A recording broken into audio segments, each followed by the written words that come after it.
કોર્ટમાં સૌથી વધારે ચર્ચા કરીએ તો મોસ્ટલી બધા મને એવું કહેતા હોય છે કે કોર્ટ છે ને પતિ તરફે કોઈ સારો એવો સાંભળતું નથી અથવા તો રજૂઆતને ધ્યાને નથી લેતું અને કોર્ટ એના બાબતે કોઈ લાભ પણ નથી આપતી.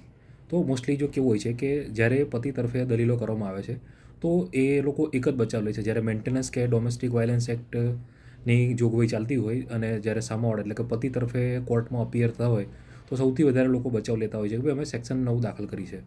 હવે સેક્શન 9 શું કહે છે કે ભાઈ પતિ અને પત્ની સાથે રહીને જીવન નિર્વાહ કરે એ માટે સેક્શન 9 બનાવવામાં આવેલી છે.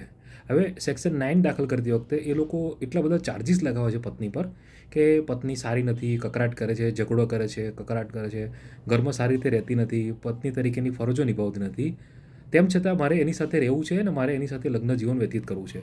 તો એક સામાન્ય સવાલ છે વિચારવા જેવો મૂળ કે જ્યારે કોઈ પાત્ર સામેવાળું પાત્ર તમારી સાથે સારી રીતે રહેતું ના હોય તો પછી તમે એની સાથે કઈ રીતે જીવન નિર્વાહ કરો.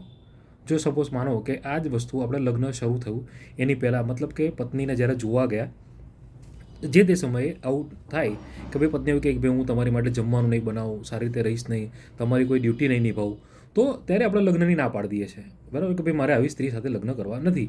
એ જ વસ્તુ છે કે જ્યારે સેક્શન 9 તમે દાખલ કરો છો તો એટલા બધા ચાર્જિસ એની પર તમે લગાવી દો છો અને એના પછી તમે એવું કહો છો કે ભાઈ મારે એની સાથે રહેવું છે.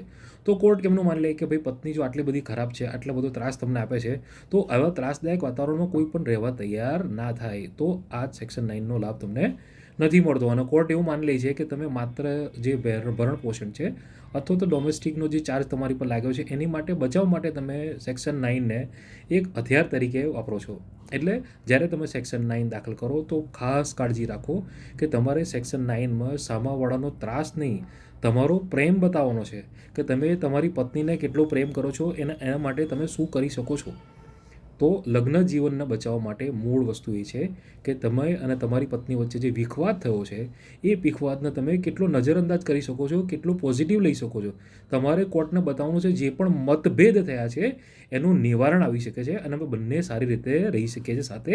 અને એના માટે હું આજે પણ તૈયાર છું કે ભાઈ જે પણ થઈ ગયું છે એને હું ભૂલવા તૈયાર છું. બે વ્યક્તિની વચ્ચે મતભેદ થયા એ મતભેદ ભૂલીને અમે શાંતિથી સાથે રહેવા તૈયાર છે. આ રીતની રજૂઆત તમે કરશો તો કોર્ટ અવશ્ય ધ્યાન લેશે અને તમને એ બાબતે એવોર્ડ પણ આપશે. Thank you.